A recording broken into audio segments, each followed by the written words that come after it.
I think in the current work stream, often we don't evaluate the substantive considerations of the vast majority of documents until we get to an in-depth investigation at the second request stage. But given the amount of information that under the proposed rules would need to be provided up front, one of the things that the FTC and the DOJ have not yet required, but they've proposed under the rules are that transacting parties would have to provide a fulsome description of the transaction rationale. This is every rationale, so think of cost savings, efficiencies, changes to innovation, supply chain relationships, as well as a detailed narrative on what we call the horizontal or the vertical overlaps in an antitrust transaction and the parties' assessment of competitive analyses. It's going to be critical, particularly for transactions where the parties may anticipate regulatory scrutiny, that those narratives align with ordinary course documents that are now going to be produced to the agencies at the get-go, whereas before, under the current process, a much smaller set of documents would be provided to the FTC and DOJ. And while you might engage with lawyers at the agencies on questions in the initial 30 days, they wouldn't have access to the broader swath of materials that they're now going to be getting under these proposed rules. So I think it'll be important, particularly for those deals where substantive risk is anticipated, to partner with eDiscovery vendors and professionals to get a better handle on the hot and key documents. What do the ordinary course documents say about the new theories of harm that the FTC and the DOJ are investigating in these merger reviews? I could also see potentially organizations considering whether there are efficiencies they could achieve upfront with tagging in review of documents that might become also relevant later at the second request stage. How about from a collection perspective, right? My clients don't want to have to collect more documents than they need to upfront because that entails costs to process and host those documents and potentially review them. But you also want to minimize the amount of times you have to go back and touch the client to collect materials. Great. Yeah. So anecdotally, looking at collaboration tools, having supported a couple deals in the past, it largely fell to the disparate retention or subscription levels that you might have for Slack, for example. That can vary company to company. So as we're looking at normalizing the collection of this type of material under the new HSR rules, what are the impacts of litigation? How does that change?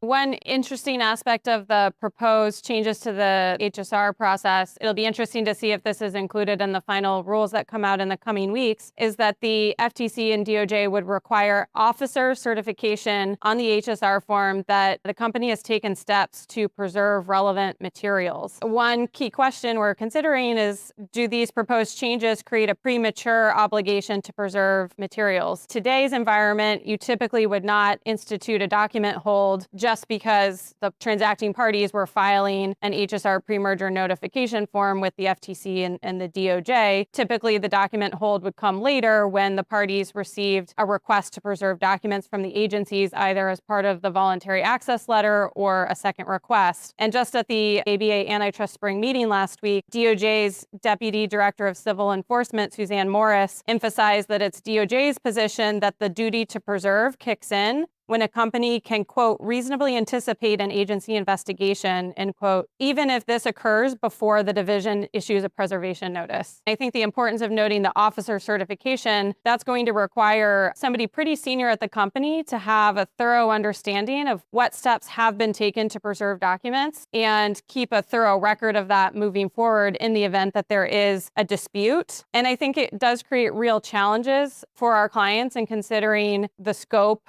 of the document hold that they put in place. By the time you file an HSR, there might be a broader swath of issues that are relevant to the transaction, but may not receive regulatory scrutiny. And in today's world, by the time we receive a request to preserve documents from the FTC or the DOJ or receive a second request, you have a better handle on the scope of issues that the agencies are actually concerned about. What product lines are they looking at? And how to identify which custodians should be put under the document hold. I think there's going to be difficulties with line drawing, implementing a hold at the HSR stage. Okay, so you have a rogue employee who, in violation of policy and BYOD policy, is using an ephemeral messaging app. Is there any argument that demonstrated consistency in enforcement of these BYOD policies would in some way protect you or create some leniency from the government in having to produce this rogue employee's data that he shouldn't have been using in the first place on this device? I think the agencies, as part of this policy statement that they put out in January, are making it clear that any communication made for a business purpose on a device, even if it's an employee-owned device, should be preserved and should be produced. I think it's something we'll have to think about internally with our clients. And where do you draw that line in terms of risk? Where do you push back on documents being outside the company's possession, custody, and control? And then I think another issue that I often hear about with personal devices, particularly company executives who may be using a personal device to communicate via text or email when they're on the road, when we say we have to come in and collect their information, they don't want to give up their cell phone because it has a plethora of personal information on the device as well. I think the big takeaway from this proposed change to require officer certification of preservation is organizations will need to be proactive in thinking about their preservation notice or hold templates. How broad are they? Do they cover the types of ephemeral messaging and collaboration platform data that the agencies are seeking? What is the nature and volume of data that their company devices generate? Should they revisit their data retention policies to have better control over the data? And then also pressure testing whether the IT is able to go in and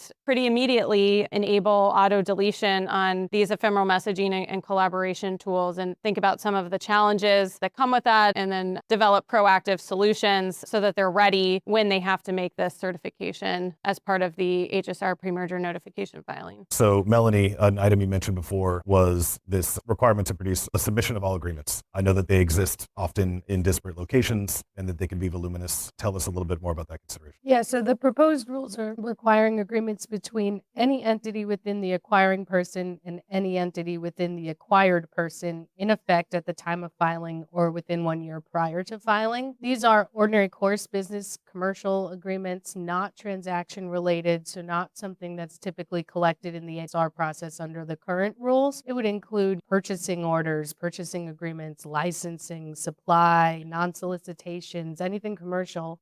This is a heavy lift and might be a unique lift in certain industries where for the industry to function, the participants are both competitors and business partners. And so I can imagine there could be hundreds of agreements that a company may need to collect to do this.